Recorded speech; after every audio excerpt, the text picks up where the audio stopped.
AB de Villiers दुनिया का एक ऐसा बल्लेबाज जिसका नाम जहन में आते ही दुनिया के तमाम बॉलरों की रूह कांप जाती है। Legend cricket player AB de Villiers, mister 360 degree, alien, यह सभी नाम है दक्षिण अफ्रीका के एक सुनामी बल्लेबाज अब्राहम डिविलियर्स के।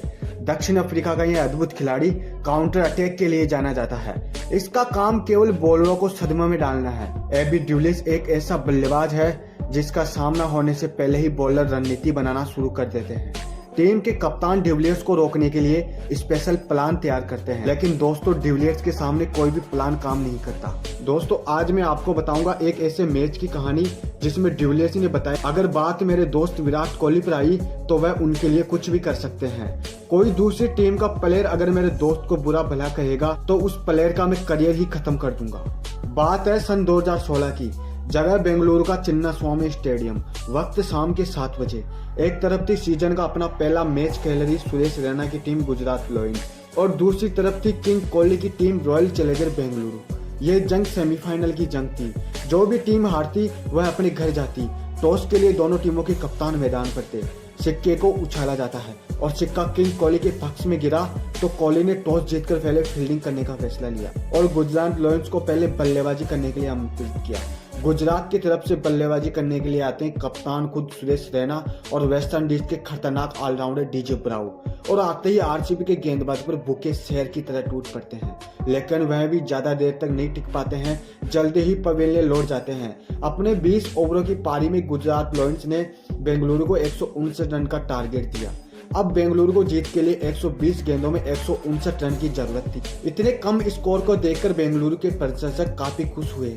उनको लगा कि भाई ये टारगेट तो हम 10 ओवरों में ही चेस कर लेंगे, क्योंकि बेंगलुरु के फैन को यह पता था कि अपनी टीम के पास ऐसे विध्वंसकारी बल्लेबाज मौजूद है जो पल भर में मैच का रुख बदल देते हैं। ऐसे विस्फोटक बल्लेबाज मौजूद है जो एक ही ओवर में गेम चेंज करने की क्षमता रखते हैं। मैच की शुरुआत होती है और आरसीबी तरफ से पारी की शुरुआत करने खुद सम्राट विराट कोहली और यूनिवर्स बॉस क्रिस गेल आते हैं। बेंगलुरु के पास गेल नाम का एक तूफान मौजूद था जो अकेले ही मैच को जिताने की क्षमता रखता था। सेमीफाइनल की जंग स्टार्ट होती है। पहले ओवर तक तो सब कुछ ठीक नजर आता है, लेकिन जैसे ही पारी का दूसरा ओवर लेकर आते हैं धवल कुलकर्णी, और आते ही पहले तो कप्तान को बाहर का रास्ता दिखाया, उसके बाद यूनिवर्स बॉस को पवेलियन में बैठा दिया और फिर ओवर की चौथी गेंद पे केएल राहुल का विकेट लेकर मैच में सनसनी मचा दी।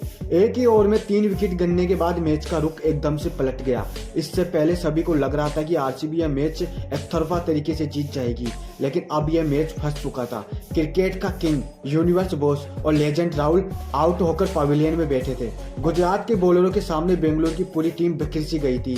15 रनों पर 3 विकेट गिरने के बाद 16 रन पर ही आरसीबी का चौथा विकेट भी गिर जाता है। लेकिन जैसे ही सैन वॉटसन आउट होते हैं, स्टेडियम में बैठे हजारों दर्शक एबी डिविलियर्स के नाम का शोर मचाने लगते हैं। सारे दर्शक एबी एबी चिल्लाने लगते हैं। सैन वॉटसन के आउट होने के बाद मैदान पर एंट्री हो चुकी थी दक्षिण अफ्रीका के विध्वंसकारी बल्लेबाज एबी डिविलियर्स की।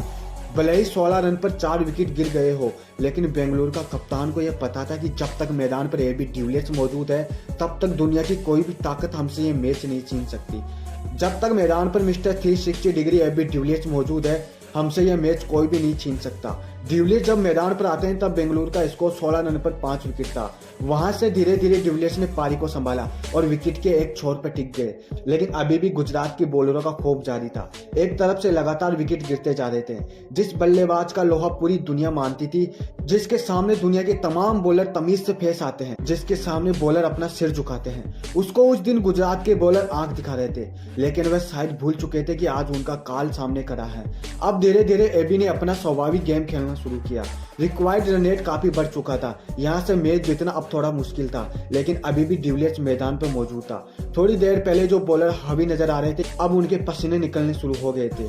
डिविलियर्स ने अपना रौद्र रूप धारण कर लिया था। एबी डिविलियर्स रुकने का नाम नहीं ले रहे थे। विराट के अपमान का बदला और अपने दर्शकों के साथ हुई बदतमीजी डिविलियर्स की आंखों में खटक रही थी। अब एक के बाद एक शॉट मैदान के बाहर जा रहा था। जो मैच इससे पहले आरसीबी की पहुंच से दूर लग रहा था अब वह डिविलियर्स की मुट्ठी में नजर आ रहा था। गुजरात के कप्तान को अब समझ में आ गया था कि भाई अब तो डिविलियर्स को रोकना नामुमकिन है।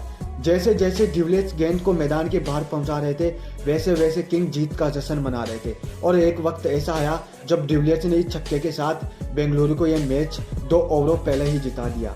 मैच जीतने के बाद डिविलियर्स की आंखों में गुस्सा साफ नजर आ रहा था। अपने कप्तान के अपमान का बदला और अपने फैंस के साथ हुई बदतमीजी का बदला उस दिन डिविलियर्स ने अकेले ही ले लिया था और दुनिया को बताया कि भाई किंग के साथ बदसलूकी करना कितना महंगा पड़ सकता है। 159 रन का यह टारगेट 2 ओवरों पहले ही चेस कर लिया गया और 4 विकेटों से आरसीबी ने यह मैच जीतकर फाइनल का टिकट कटवा लिया।